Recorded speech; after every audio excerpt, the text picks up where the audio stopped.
ජගත් මානව හිමිකම් කොමසාරිස් සිව්දින නිල සංචාරයක් සඳහා දිවයිනට. යහපාලන ආණ්ඩුවට එරෙහිව ඒකාබද්ධ විපක්ෂය පොල්ගසා දේව කන්නලව්වක.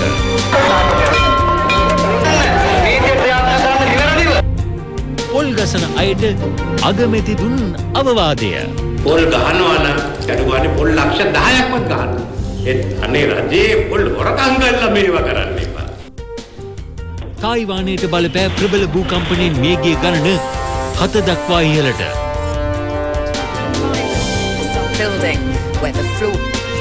මැතිව් අබේසිංහ 12 වෙනි සාග් තරඟාවලියේ පළමු රන් පදක්කම දිනාදේ.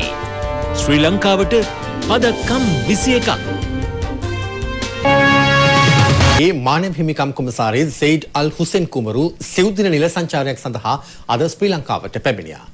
හුසෙන් කුමරු ශ්‍රී ලංකාවේ රැඳී සිටින කාලය තුල ජනාධිපතිතුමා අග්‍රාමාත්‍යතුමා ඇතුළු දේශපාලනඥයන් කිහිප දෙනෙකුම හමුවීමට නියමිතයි.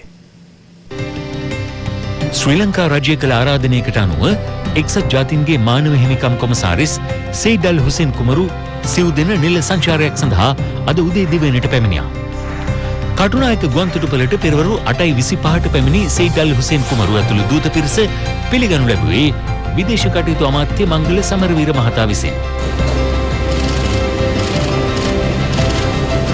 ජගත් මානව හිමිකම් කොමසාරිස්වරයාගේ ශ්‍රී ලංකා සංචාරය අතරතුර මෙරට මානව හිමිකම් සුරක්ෂිත කිරීම සහ නීතියේ ආධිපත්‍ය තහවුරු කිරීමේදී පවතින අභියෝග සහ අවස්ථාවන් පිළිබඳ සාකච්ඡා කිරීමට නියමිත බව ජිනීවා නුවර ජගත් මානව හිමිකම් කොමසාරිස් කාර්යාලය පවසනවා.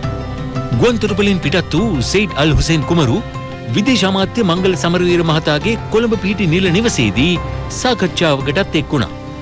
සෙයිඩ් අල් හුසෙන් කුමරු දිවයිනේ රැඳී සිටින කාලය තුල ජනාධිපතිතුමා අගමැතිතුමා ඇතුළු ඉහළ පෙළේ රජයේ ප්‍රධානීන් කිහිප දෙනෙකු හමුවීමටද සැලසුම් කර තිබෙනවා. යාපනය, ත්‍රිකුණාමලය හා මහනුවර යන ප්‍රදේශවලද ජගත් මානව හිමිකම් මහ කොමසාරිස්වරයා සංචාරය කිරීමට නියමිතයි. අද හුසෙන් කුමරු සිය සංචාරය ආරම්භමින් මාධ්‍ය වෙත ප්‍රකාශයක්ද කළා. This is my first trip to Sri Lanka. මේ මාගේ පළමු ශ්‍රී ලංකා සංචාරයයි. මේ ගමනේදී මම රජයේ ඉහළ පෙළේ නියෝජිතයන් සමග වගේම සියලු පාර්ශ්වයන් සමගද සාකච්ඡා කරන්න සූදානම්. ඒ වගේම ඒ හැමෝම පවසන දෙයට සවන් දෙන්නයි මම පැමිණ සිටින්නේ. ඉදිරි දින කිහිපය තුළ ඒ සියලු පාර්ශ්වයන් සමග ඵලදායී සංවාදයක යෙදීමටත් මම අපේක්ෂා කරනවා. I look forward to very constructive discussions in the days to come.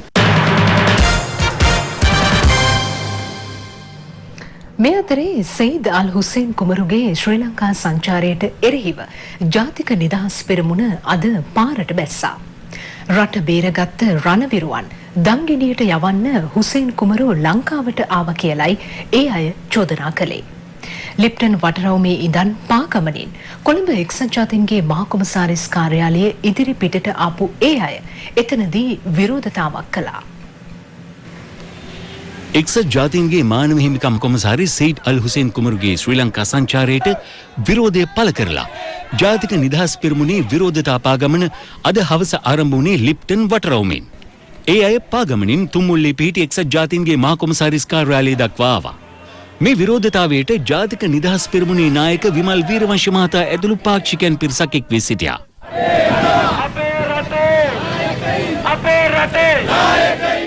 එක්සත් ජාතීන්ගේ කාර්යාලයේ ඉදිරිපිටට පොලිසියට අමතරව පොලිස් විශේෂ කාර්ය බලකායත් ආරක්ෂාව සඳහා කැඳවා තිබූ අයුරු දක්නට ලැබුණා.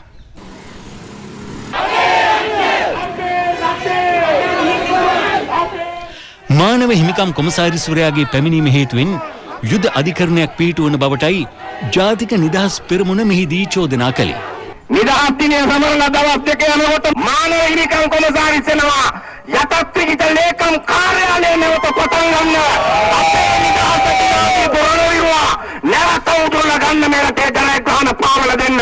සිරිසේන වික්‍රමසිංහ දෙබෑලන්ට අපි කියනවා මොන නෙయ్యాඩගම නටුවත් යුද අපරාධ අධිකරණ පිටුවන්න අපි කියන්නේ නැහැ.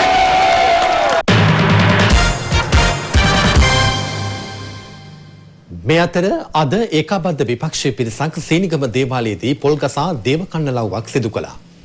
ඒ FCID එකට මෙන්ම වත්මන් ආණ්ඩුවේ ක්‍රියාකලාපයට එරෙහිවයි.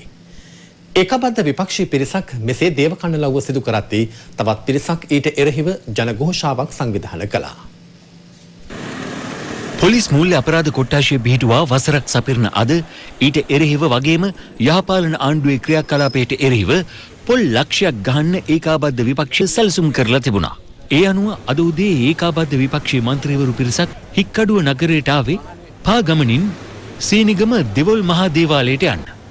ඊට නාමල් රාජපක්ෂ, බන්දුල ගුණවර්ධන, දිනේෂ් ගුණවර්ධන, මහින්දානන්ද අලුත්ගමගේ, ගාමිණී ලොකුගේ, කෙහෙලිය රඹුක්වැල්ල ඇතුළු මන්ත්‍රීවරු පිරිසක් එක්ව සිටියා. හැබැයි මේ වැඩේට විමල් වීරවංශ හා උදේ ගම්මන් පිළ ඇවිත් හිටියේ නැහැ. පාගමනින් සීනිගම දේවාලයට ආපු මේ අය මුලින්ම කළේ පළතුරු පූජා කරපු එක.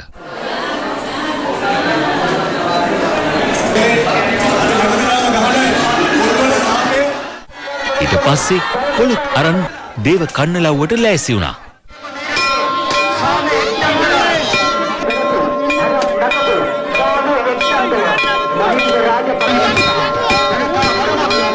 රජයේ විරුද්ධවාදීන්ගෙන් මේ හෙළිදරව් කරන උදවියගෙන් ගන්නා දරුණු පරිගැනීම් නතර කරන්න කියලා තමයි අපි මේ දෙවොල් දෙවියන් වහන්සේගෙන් ඉල්ලා හිටින්නේ. මද හිංසා නඩු පවරමින් යන ප්‍රජාතන්ත්‍ර විරෝධී මේ හිතුවක්කාර යුගය අවසන් කරන්න. මේ විදිහට පොල් ගහලා කරපු කන්නලව්වට උඩුගම රජයේ වත්තකින් පොල් කඩාගෙන ඇවිත් කියලා චෝදනාවකුත් තියෙනවා.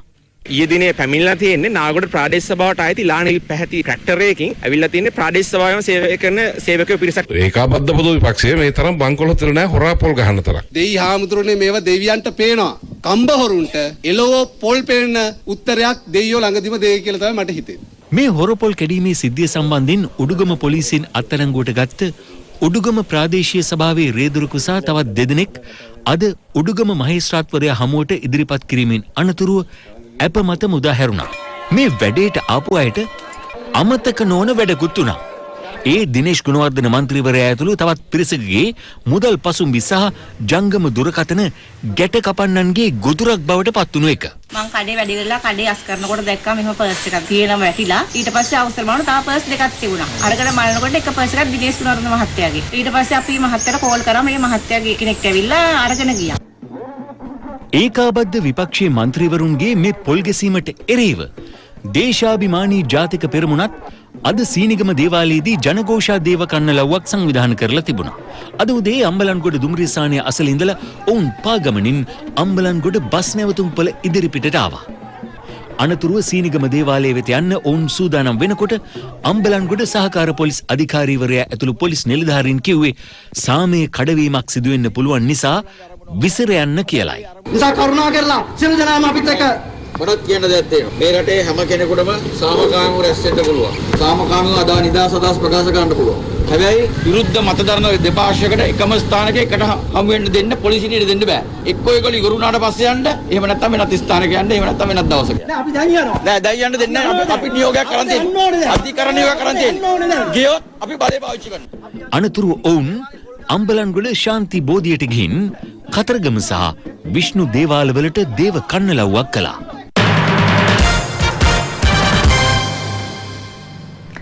වැඩක් කරනකොට ඒක කාටත් සිතක් සැලසෙන විදිහට කරනවා නම් තමයි වැඩිය හොඳ.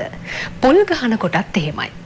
හැමෝටම හොදක් වෙන විදිහට පොල් ගහන හැටි ගැන අගමැතිතුමා අද කුරුණෑගලදී කිව්වා. ඒ පක්ෂ ප්‍රතිසන්ධාන වැඩකට කුරුණෑගල කුලියාපිටියට ගිය වෙලාවේදී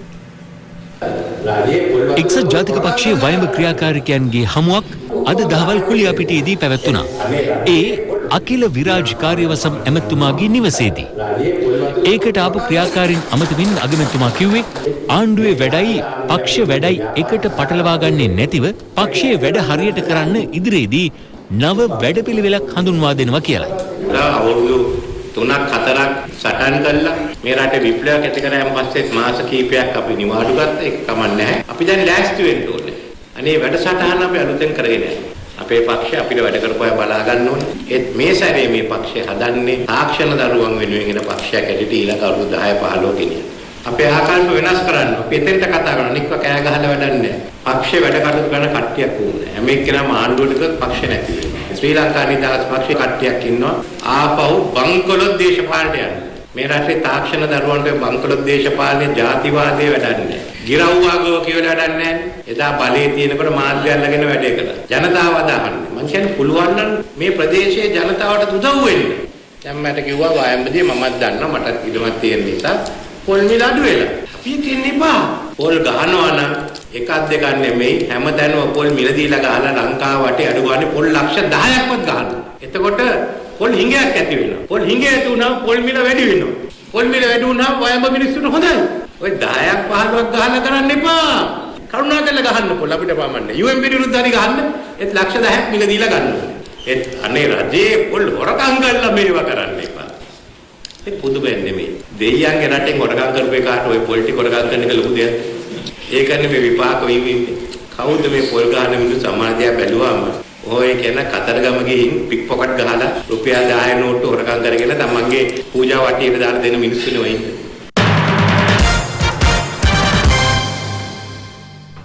EAP මාධ්‍ය ජාලයේ හිටපු සභාපතිනි ආචාර්ය සෝමා ඉදිරිසිංහ මැතිණිය අප අතරින් වියෝවි අදට තෙමසක් සපිරෙනවා. ඒ වෙනුවෙන් සුමధుර දම්දිසුමක් ඊයේ රාත්‍රී පැවැත්වුණා. අද දහවල් සපිරිකර සංඝගත දක්ෂිනාවක්ද සංවිධානය කර තිබුණා.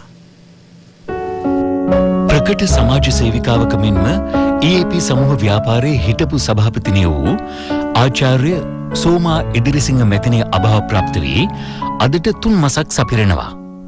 ලාංකේය මාධ්‍ය ඉතිහාසයේ නව පරිච්ඡේදයක් සනිටුවන් කළ ස්වර්ණවාහිනිය ETV, Sri FM, EFM හා Run1 FM ඇතුළු EAP මාධ්‍ය ජාලය බිහි කිරීමටද ඇය නායකත්වය ගෙන කටයුතු කළා.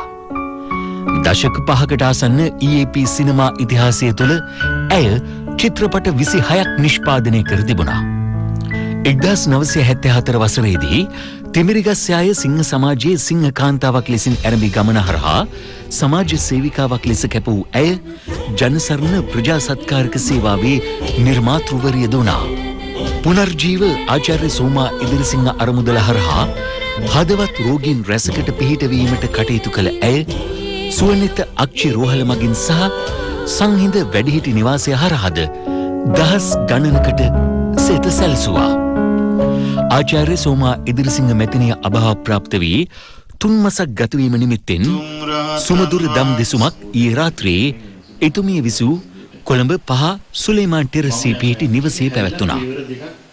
ඒ උතුම් ශ්‍රී සද්ධර්මය මේ අවස්ථාවට ජීවක ඉදිරිසිංහ, නාලක ඉදිරිසිංහ, අසංක ඉදිරිසිංහ හා දීපා ඉදිරිසිංහ යන එතුමියගේ දූ දරුවන් ඇතුළු ඥාතීන් රැසක් සහභාගී වුණා.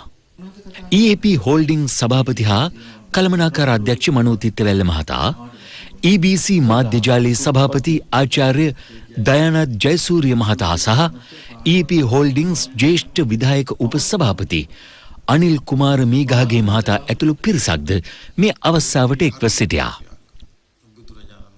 අද දහවල් සංඝගත දක්ෂිනාවක්ද එතුමියගේ නිවසේදී පැවැත්වුණා.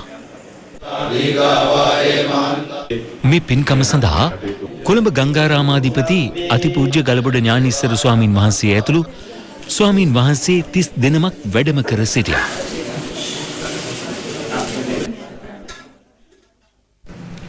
විරාමකින් පසුව නැවතත් ප්‍රවෘත්ති බලාපොරොත්තු වන්න.